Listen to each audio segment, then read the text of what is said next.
Bonjour à tous. Donc aujourd'hui, suite à la demande de pas mal de monde, je vais faire un point sur la Dualtron Mini qui embête un peu tout le monde avec ses roues en 8.5 qui déjà d'une sont un peu trop petites et en plus de ça crèvent assez souvent.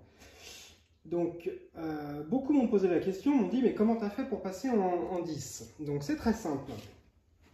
En fait, la roue arrière doit être remplacée par une roue de DT3. Donc vous achetez une roue arrière de DT3 et la roue avant c'est une roue de DT2. Donc le problème, alors en fait c'est pas très compliqué à changer, mais il y a quand même quelques petites choses à savoir.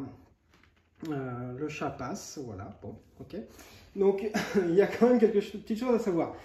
Sur l'arrière, alors je vais prendre le tel pour vous montrer. Sur l'arrière, vous avez ici, là, vous avez une petite patte. Voilà, c'est la petite patte d'origine, ça. Donc cette patte-là, c'est la patte d'origine. Vous voyez que celle-ci, c'est pas la même en fait. L'autre est plus longue. Je sais pas si on se rend bien compte, là, voilà. On voit que l'autre, elle est plus longue. Donc en fait, il faut acheter sur le site Dualtron. Vous achetez les rondelles donc de DT3. Donc vous virez celle-ci quand vous allez recevoir votre roue. Vous virez ces rondelles-là et vous les remplacez par les rondelles de DT3. La roue en elle-même, bah, c'est tout simple. Hein. Il y a juste à dévisser les 8... décidément, les 8 vis qui tiennent le moteur et à changer, à remplacer la roue par l'ancienne roue par celle-ci. Alors là, la deuxième complication, parce qu'il faut quand même que ça soit un peu compliqué, sinon c'est pas drôle, c'est le câble moteur. Voilà, le fameux câble moteur. Parce qu'en fait, le câble moteur, le souci qui se pose, c'est que pour pouvoir passer la nouvelle rondelle que je viens de vous montrer, en remplacement de celle-ci, pour pouvoir passer la nouvelle rondelle, il faut enlever le câble. Donc bon, alors il y en a qui vont me dire, on peut mettre un coup de disqueuse dedans, l'écarter un petit peu et la passer en force comme ça. Bon, ok, c'est une solution. Perso, j'ai pas trouvé que c'était une solution tellement sympa. Donc la deuxième solution, c'est de démonter le deck. Donc vous ouvrez ici, vous dévissez toutes les vis qu'il y a ici pour retirer l'avant, pour retirer cette partie-là. Et en fait, ici, le câble moteur, en fait, il y a 3 fils dedans. Un fil jaune, un fil bleu et un fil vert, il me semble. Vous les retrouvez à ce niveau-là, avec des cosses. Donc, en fait, c'est très simple de les débrancher. Vous les débranchez, tout simplement. Vous tirez le fil, vous le sortez. Alors, par contre, petite astuce, quand vous tirez le fil, au niveau des cosses ici, attachez un fil. Attachez un fil de pêche ou n'importe quel fil pour pouvoir le retirer dans l'autre sens. Parce que sinon, vous allez galérer pour ramener ce fil-là au niveau de l'avant du deck. Donc, attachez le bout du fil à une petite corde. Vous sortez le fil. Vous passez donc la nouvelle rondelle. Et avec la corde que vous aurez mis au bout, vous retirez le fil, vous rebranchez. Vous mettez un peu de scotch autour des cosses que vous avez déconnectées. Vous refermez, terminé, c'est fini. Donc ça, c'est fait. Au niveau, après, il y a une autre petite particularité, c'est au niveau de cette vis-là. Voilà. Donc là, comme on peut le voir, le trou d'origine, il est là. Sauf que quand on décale la roue avec la roue en 10, quand on la décale, elle est forcément un peu plus loin, d'où la rondelle qui n'a pas la même taille que celle d'origine. Et le problème, c'est que ça décale également le tambour de frein. Voilà, ça décale aussi le tambour de frein. Donc le trou du tambour, vous le retrouvez à 1,5 cm plus loin. Donc il faut faire un petit trou juste derrière pour retomber bien au niveau du tambour. Là, vous ne pouvez pas remettre votre vis dans le tambour. Donc il y a ce petit trou à faire. Sachant que ça, cette partie-là, c'est un alliage d'alu. Enfin, ça se perce très facilement. Il n'y a aucun problème. Hein. Il n'y a aucun problème. Donc voilà, ça, c'est bon. Pour la roue arrière, c'est tout. Pour la roue avant. Donc pour la roue avant, c'est un peu plus compliqué. Parce que, tout simplement, pourquoi? Parce que la roue avant, donc c'est une roue de DT2. Et la roue avant de DT2, c'est une roue, comme vous pouvez le voir, à disque. Donc on ne peut pas remettre le frein à tambour d'origine de la Mini. Donc moi j'ai acheté un disque qui va dessus, un étrier de frein Nut. Donc il faut le fixer sur la fourche avant. Là vous avez déjà les trous qui sont prédéfinis pour le disque de frein, il n'y a pas de problème. Donc simplement, il faut fixer l'étrier de frein au bon endroit. Moi là, je vous le dis tout de suite, il est mal réglé. Hein. Je vous dis tout de suite, mon disque, on le voit d'ailleurs, il mord que les plaquettes, elles mordent que la moitié du disque. Donc il est mal réglé, il faut que je refasse ça, ça va pas du tout. Donc il faut bien régler ça. Et ici, acheter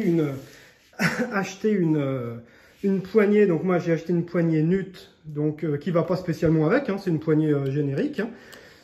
Donc vous achetez une poignée comme ça, pensez bien à la petite olive qui va bien pour brancher le câble. Donc là, pour le brancher, il faut ouvrir, retirer le guidon ici, retirer le guidon ici, et puis passer le nouveau câble à travers la gaine, et il ressort ici. Bon, je vous dis tout de suite, autant la roue arrière, c'est pas compliqué.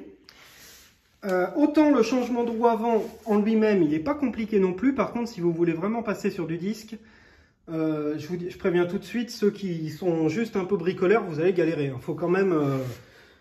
voilà, je ne dis pas qu'il faut être ingénieur, mais c'est pas quand même si simple. Le disque, si on regarde bien, il y a des rondelles.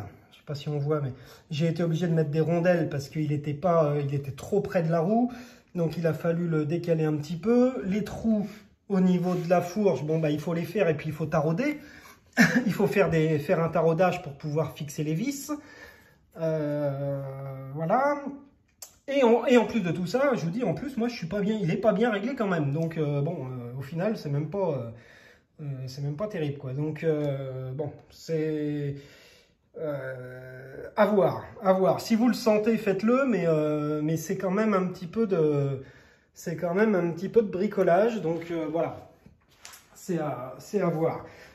Sinon, moi j'ai mis également une petite télécommande de bridage. Donc ça fera peut-être l'objet d'une autre vidéo. C'est-à-dire qu'il y a un boîtier dedans qui fait que quand j'appuie sur la télécommande, je peux soit le brider, soit la brider, soit la débrider. On rappelle que le bridage est obligatoire sur route publique, que le débridage est toléré sur route privée. Voilà, donc ça peut être super bien. Je ne vais pas rentrer dans les détails de l'utilité du boîtier, mais ça peut être pas mal dans certains cas. Voilà, donc voilà ça. Et puis pour l'instant, c'était tout ce que je voulais vous montrer. Donc, si vous avez des questions au niveau du changement des roues, n'hésitez pas. Donc, DT3 à l'arrière, DT2 à l'avant. N'oubliez pas les rondelles. Pareil, oui, je ne vous ai pas dit, mais pareil pour l'avant. Hein. Les rondelles, le problème de rondelles dont je vous ai parlé à l'arrière, il est valable à l'avant aussi. Hein. C'est pareil, c'est exactement la même chose. Il vous faut également des rondelles de DT3, c'est les mêmes. C'est les mêmes que celles de l'arrière, mais ne pensez pas pouvoir mettre celles d'origine. Hein, ça n'ira pas. Il faut absolument changer les rondelles. Voilà. Donc là, l'avantage également, c'est que c'est du tubeless à l'arrière et de la chambre à air à l'avant, mais c'est des pneus quand même qui sont très différents certainement de la qualité des pneus d'origine de la Mini. Et moi, j'ai déjà fait 600 bornes avec. J'ai pas une seule crevaison, tout baigne. Hein.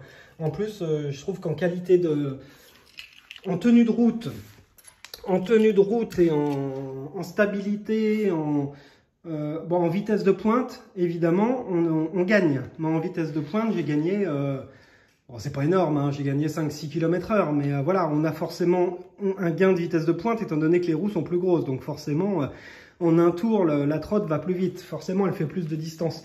Par contre, au niveau puissance, vous perdez un petit peu. C'est également logique, vu que les roues sont plus grosses. Vous avez moins de patates au démarrage. C'est un peu l'inconvénient, mais honnêtement, à moins de vouloir faire des roues arrière, et encore, même avec les 10, on arrive encore à faire des roues arrière. Donc je vais vous dire, c'est pas problématique du tout, quoi. Voilà, donc rien d'autre à signaler. Si jamais vous avez des questions, n'hésitez pas. Vous m'envoyez des messages. J'essaierai de répondre si je peux.